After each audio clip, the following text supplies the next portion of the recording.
With Teacher Assist, super admins can control students' access to YouTube videos and channels, and in this how-to, we'll be overviewing the YouTube section. Please note this feature is only available to super admins of the domain. First, navigate to the YouTube section under the admin category. You'll first see the base settings. Here you can enable or disable different YouTube settings, such as age restriction, which will enable or disable age restrictions on YouTube, restrictive mode, which will block all videos except videos you have whitelisted, prevent override by session, which will prevent teachers from overriding any settings set by an admin. Next, we have the category section.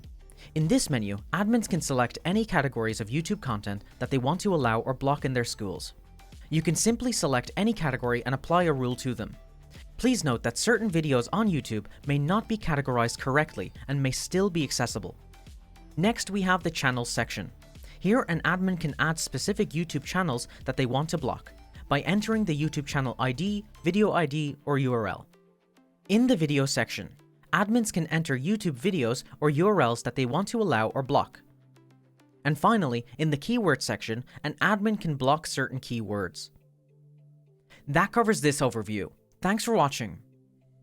If you enjoyed this GAT Labs video, please like and subscribe and ring the bell for regular updates.